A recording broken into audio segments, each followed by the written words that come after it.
ओम नमः शिवाय। आप सभी पर भोलेनाथ की कृपा सदैव बनी रहे।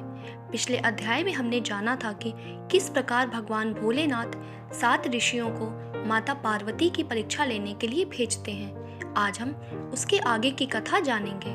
कृपया कथा का रसपान करने के लिए वीडियो के अंत तक बने रहिएगा। ब्रह्मा जी कहते हैं, नारद, उन सप्तर्षियों के अपने लोक में चले जाने पर सुंदर लीला करने वाले साक्षात भगवान शंकर ने देवी के तप की परीक्षा लेने का विचार किया। वे मन ही मन पार्वती से बहुत संतुष्ट थे। परीक्षा के ही बहाने पार्वती जी को देखने के लिए जटाधारी तपस्वी का रूप धारण करके भगवान शंभु उनके वन में गए। अपने तेज से प्रकाशमान अत्यंत बूढ़े ब्राह्मण का रूप धारण करके प्रसन्न चित्त होवे दंड और छत्र लिए वहां से प्रस्थित हुए। आश्रम में पहुंचकर उन्होंने देखा देवी शिवा सखियों से घिरी हुई वेदी पर बैठी हैं और चंद्रमा की विशुद्ध कला सी प्रतीत होती हैं। ब्रह्मचारी का स्वरूप धारण किए भक्तवत्सल शंभु पार्वती देवी को देखकर प्रीतिपूर्वक उनके पास गए। उन अद्भुत तेजस्वी ब्राह्मण देवता को आया देख उस समय देवी शिवा ने समस्त पूजन सामग्रियों द्वारा उनकी पूजा की। जब उनका भली भांति सत्कार हो गया, सामग्रियों द्वारा उनकी पूजा संपन्न कर ली गई, तब पार्वती ने बड़ी प्रसन्नता और प्रेम के साथ उन ब्राह्मण देव से आदर पूर्वक कुशल समाचार पूछा। पार्वती बोली, ब्रह्मचारी का स्वरूप धारण करके आए हुए आप कौन हैं और कहाँ से पधारे हैं? ब्राह्मण ने कहा, मैं इच्छानुसार विचरने वाला वृद्ध ब्राह्मण हूँ, पवित्र बुद्धि, तपस्वी, दूसरों को सुख देने वाला और परोपकारी हूँ। इसमें संशय नहीं है। तुम कौन हो, किसकी पुत्री हो और इस निर्जन वन में किस लिए ऐसी तपस्या कर रही हो? बोलो, तुम किसके कुल में उत्पन्न हुई हो? तुम्हारे पिता कौन है और तुम्हारा नाम क्या है? पार्वती बोली, विप्रवर, इस समय मैं हिमाचल की पुत्री हूँ और मेरा नाम पार्वती है।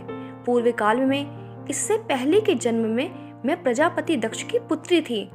उस समय मेरा नाम सती था। एक दिन पिता ने मेरे पति की निंदा की थी, जिससे कुपित हो मैंने योग के द्वारा शरीर को त्याग दिया था।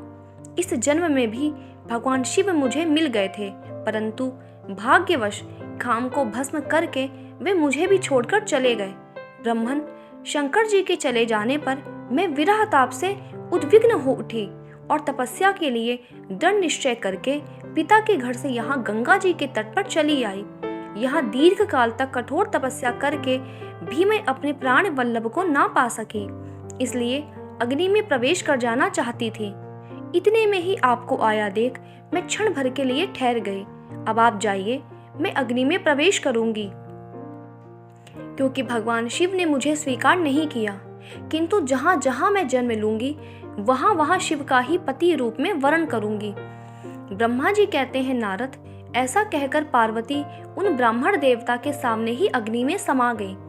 यद्यपि ब्राह्मण देव सामने से उन्हें बारंबार ऐसा करने से रोक रहे थे, अग्नि में प्रवेश करती हुई पर्वत राजकुमारी पार्वती के तपस्या के प्रभाव से वह आग उसी क्षण चंदन पंख के समान शीतल हो गई। क्षण भर उस आग के भीतर रहकर जब पार्वती आकाश में ऊपर की ओर उठने लगी, तब ब्राह्मण रूपधारी शिव ने सहसा हंसते हुए उनसे पूछा, अहो भद्रे, तुम्हारा तप क्या है? यह कुछ भी मेरी समझ में नहीं आया। इधर अग्नि से तुम्हारा शरीर नहीं जला, यह तो तपस्या की सफलता का सूचक है, परंतु अब तक तुम्हें अपना मनोरथ प्राप्त नहीं हुआ, इससे उसकी विफलता प्रकट होती है। अतः देवी, सबको आनंद देने वाले मुझ श्रेष्ठ ब्राह्मण के सामने तुम अपने अभीष्ट मनोरथ को सच सच बताओ। ब्रह्मा जी कहते हैं, नारद, ब्राह्मण के इस प्रकार पूछने पर उत्तम व्रत का पालन करने वाली अंबिका ने अपनी सखी को उत्तर देने के लिए प्रेरित किया। पार्वती से प्रेरित हो उनकी विजया नामक प्राण प्यारी सखी ने, जो उत्तम व्रत को जानने वाली थी, जटाधारी तपस्वी से कहा। सखी बोली, साधो, तुमसे पार्वती के उत्तम चरित्र का और इनकी तपस्या के समस्त कारणों का वर्णन करती हूँ। मेरी सखी गिरिराज हिमाचल की पुत्री है। ये पार्वती और काली नाम से विख्यात है तथा माता मेनका की कन्या है। अब तक किसी ने इनके साथ विवाह नहीं किया। ये भगवान शिव के सिवा दूसरे किसी को चाहती भी नहीं है। उन्हीं के लिए 3000 वर्षों से तपस्या कर रही हैं। भगवान शिव की प्राप्ति के लिए ही मेरी इन सखी ने ऐसा तप प्रारंभ किया है। विप्रवर, इसमें जो कारण है उसे बताती हूँ, सुनिए। ये पर्वत राजकुमारी केवल पिनाकपाणी भगवान शंकर को ही पति रूप में प्राप्त करना चाहती हैं और नारद जी के आदेश से यह कठोर तपस्या कर रही हैं। द्विजश्रेष्ठ, आपने जो कुछ पूछा था उसके अनुसार मैंने प्रसन्नता पूर्वक अपनी सखी का मनोरथ बता दिया। ब्रह्मा जी कहते हैं, नारद, विजया का यह अर्थार्थ वचन सुनकर जटाधारी तपस्वी रुद्र हंसते हुए बोले, सखी ने यह जो कुछ कहा है उसमें मुझे परिहास का अनुमान होता है। यदि यह सब ठीक हो तो पार्वती देवी अपने मुंह से कहें। जटिल ब्राह्मण के इस प्रकार कहने पर पार्वती देवी अपने मुंह से ही यूं कहने लगी। पार्वती बोली, जटाधारी विप्रवर, मेरा सारा वृत्तांत सुनिए। मेरी सखी ने जो कुछ कहा है वो ज्यों को त्यों सत्य है, उसमें असत्य कुछ भी नहीं है। मैं मन, वाणी और क्रिया द्वारा सत्य ही कहती हूँ, असत्य नहीं। मैंने साक्षात पति भाव से भगवान शंकर का ही वर्ण किया है। यद्यपि जानती हूँ वह दुर्लभ वस्तु भला मुझे कैसे प्राप्त हो सकती है, तथापि मन की उत्कंठा से विवश हो मैं तपस्या कर रही हूँ। ब्राह्मण से ऐसी बात कहकर पार्वती देवी उस समय चुप हो रही। तब उनकी वह बात सुनकर ब्राह्मण ने कहा, ब्राह्मण बोले, इस समय तक मेरे मन में यह जानने की प्रबल इच्छा थी कि ये देवी किस दुर्लभ वस्तु को चाहती हैं, जिसके लिए ऐसा महान तप कर रही हैं। किंतु देवी, तुम्हारे मुखार बिंद से सब कुछ सुनकर उस अभीष्ट वस्तु को जान लेने के बाद अब मैं यहाँ से जा रहा हूँ। तुम्हारी जैसी इच्छा हो वैसा करो। यदि तुम मुझसे न कहती तो मित्रता निष्फल होती। अब जैसा तुम्हारा कार्य है वैसा ही उसका परिणाम होगा। जब तुम्हें इसी में सुख है तब मुझे कुछ नहीं कहना है।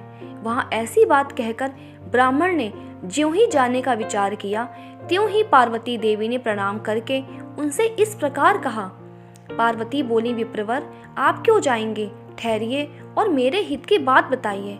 पार्वती के ऐसा कहने पर दंडधारी ब्राह्मण देवता रुक गए और इस प्रकार बोले, देवी, यदि मेरी बात सुनने का मन है और मुझे भक्ति भाव से ठहरा रही हो तो मैं वह सब तत्व बता रहा हूँ जिससे तुम्हें हिताहित का ज्ञान हो जाएगा। महादेव जी के प्रति मेरे मन में गौरव बुद्धि है, अतः मैं उनको सब प्रकार से जानता हूँ, तो भी यथार्थ बात कहता हूँ, तुम सावधान होकर सुनो। वृषभ के चिन्ह से अंकित ध्वजा धारण करने वाले महादेव जी सारे शरीर में भस्म रमाए रहते हैं, सिर पर जटा धारण करते हैं, धोती की जगह बाघ का चाम पहनते हैं और चादर की जगह हाथी की खाल ओढ़ते हैं। हाथ में भीख मांगने के लिए एक खोपड़ी लिए रहते हैं। झुंड के झुंड सांप उनके सारे अंगों में लिपटे देखे जाते हैं। वे विष खाकर ही पुष्ट होते हैं, अभक्ष भक्षी हैं। उनके नेत्र बड़े भद्दे हैं और देखने में डरावने लगते हैं। उनका जन्म कब, कहाँ और किससे हुआ यह आज तक प्रकट नहीं हुआ। घर गृहस्थी के भोग से वे सदा दूर ही रहते हैं, नंग धड़ंग घूमते हैं और भूत प्रेतों को सदा साथ रखते हैं। उनके 1-2 नहीं 10 भुजाएं हैं। देवी, मैं समझ नहीं पाता कि किस कारण से तुम उन्हें अपना पति बनाना चाहती हो। तुम्हारा ज्ञान कहाँ चला गया? इस बात को आज सोच विचार कर मुझे बताओ।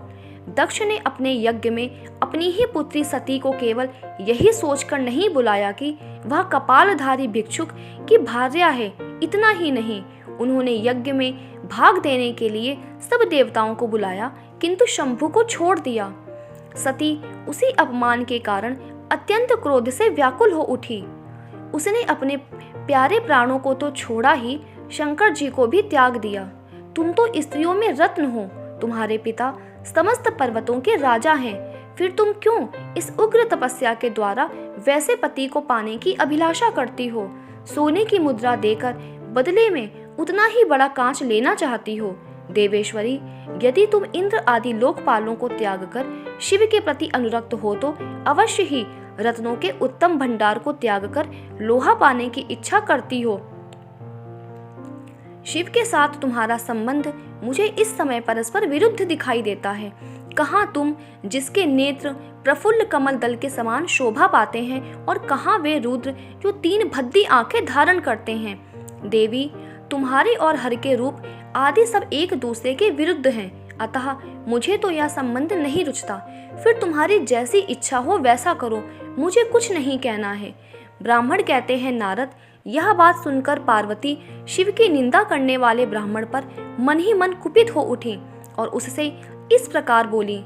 पार्वती बोली, बाबा जी, अब तक तो मैंने यह समझा था कि कोई दूसरे ज्ञानी महात्मा आ गए हैं, परंतु अब सब ज्ञात हो गया। आपकी कलई खुल गई। आपसे क्या कहूँ, विशेषतः उस दशा में जब आप अवध्य ब्राह्मण हैं। ब्राह्मण देवता, आपने जो कुछ कहा है वह सब मुझे ज्ञात है, परंतु वह सब झूठा ही है, सत्य कुछ नहीं है। आपने कहा था कि मैं शिव को जानता हूँ।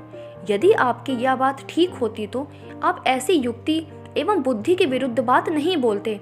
यह ठीक है कि कभी कभी महेश्वर अपनी लीला शक्ति से प्रेरित हो तथा कथित अद्भुत वेश धारण कर लिया करते हैं, परंतु वास्तव में वे साक्षात परब्रह्म परमात्मा हैं।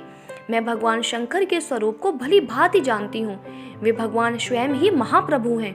इतना कहकर पार्वती जी उस ब्राह्मण पर अधिक रुष्ट होकर बोली, अरे रे दुष्ट, तूने कहा था कि मैं शंकर को जानता हूँ, परंतु निश्चय ही तूने उस सनातन शिव को नहीं जाना है। पार्वती अपनी सखी विजया से शीघ्र बोली। पार्वती ने कहा, सखी, इस अधम ब्राह्मण को यत्न पूर्वक रोको, वह फिर कुछ कहना चाहता है। यह केवल शिव की निंदा ही करेगा। जो शिव की निंदा करता है केवल उसी को पाप नहीं लगता, जो उस निंदा को सुनता है वह भी यहाँ पाप का भागी होता है। यदि वह ब्राह्मण हो तो उसे अवश्य ही त्याग दें और स्वयं उस निंदा के स्थान से शीघ्र दूर चले जाएं। यह दुष्ट ब्राह्मण फिर शिव की निंदा करेगा। ब्राह्मण होने के कारण यह वध्य तो है नहीं, अतः त्याग देने योग्य है। किसी तरह भी इसका मुंह नहीं देखना चाहिए। इस स्थान को छोड़कर हम लोग आज ही किसी दूसरे स्थान में शीघ्र चले चलें, जिससे फिर इस अज्ञानी के साथ बात करने का अवसर ना मिले। ब्रह्मा जी कहते हैं, नारद, ऐसा कहकर उमा ने ज्यों ही अन्यत्र जाने के लिए पैर उठाया, त्यों ही भगवान शिव ने अपने साक्षात स्वरूप से प्रकट हो प्रिया पार्वती का हाथ पकड़ लिया। शिव जैसे स्वरूप का ध्यान करती थी, वैसा ही सुंदर रूप धारण करके शिव ने उन्हें दर्शन दिया। पार्वती ने लज्जावश अपना मुंह नीचे की ओर कर लिया। तब भगवान शिव उनसे बोले, प्रिय, मुझे छोड़कर कहाँ जाओगी? अब मैं फिर कभी तुम्हारा त्याग नहीं करूँगा। मैं प्रसन्न हूँ, वर मांगो। मुझे तुम्हारे लिए कुछ भी अदेय नहीं है। देवी, आज से मैं तपस्या के मूल खरीदा हुआ तुम्हारा दास हूँ। तुम्हारे सौंदर्य ने भी मुझे मोह लिया है। अब तुम्हारे बिना मुझे एक क्षण भी युग के समान जान पड़ता है। लज्जा छोड़ो, तुम तो मेरी सनातन पत्नी हो। गिरिराज नंदिनी, महेश्वरी, मैंने जो कुछ कहा है उस पर श्रेष्ठ बुद्धि से विचार करो। सुस्थिर चित्त वाली पार्वती, मैंने नाना प्रकार से तुम्हारी बारंबार परीक्षा ली है। लोक लीला का अनुसरण करने वाले मुझ स्वजन के अपराध को क्षमा कर दो। शिवे, तीनों लोकों में तुम्हारी जैसी अनुरागिणी मुझे दूसरी कोई नहीं दिखाई देती। मैं सर्वथा तुम्हारे अधीन हूँ। तुम्हारी इच्छा पूर्ण हो। प्रिय, मेरे पास आओ। तुम मेरी पत्नी हो और मैं तुम्हारा वर हूँ। तुम्हारे साथ मैं शीघ्र ही अपने निवास स्थान उत्तम कैलाश पर्वत को चलूंगा। ब्रह्मा जी कहते हैं, देवाधिदेव महादेव जी के ऐसा कहने पर पार्वती देवी आनंद मग्न हो उठी। उनका तपस्या जनित पहले का सारा कष्ट मिट गया। मुनिश्रेष्ठ, सती साध्वी पार्वती की सारी थकावट दूर हो गई, क्योंकि परिश्रम फल प्राप्त हो जाने पर प्राणी का पहले वाला सारा श्रम नष्ट हो जाता है। तो दोस्तों, आज की ये कथा यहीं विराम होती है। इसके आगे की कथा हम अगले अध्याय में जानेंगे। उम्मीद करती हूँ आज का ये वीडियो पसंद आया होगा। अगर वीडियो पसंद आया है तो वीडियो को लाइक करिए, अपने दोस्तों के साथ शेयर करिए और इस चैनल पे नए हैं तो इस चैनल को सब्सक्राइब कर लीजिए। आप सभी का वीडियो के अंत तक बने रहने के लिए बहुत बहुत धन्यवाद।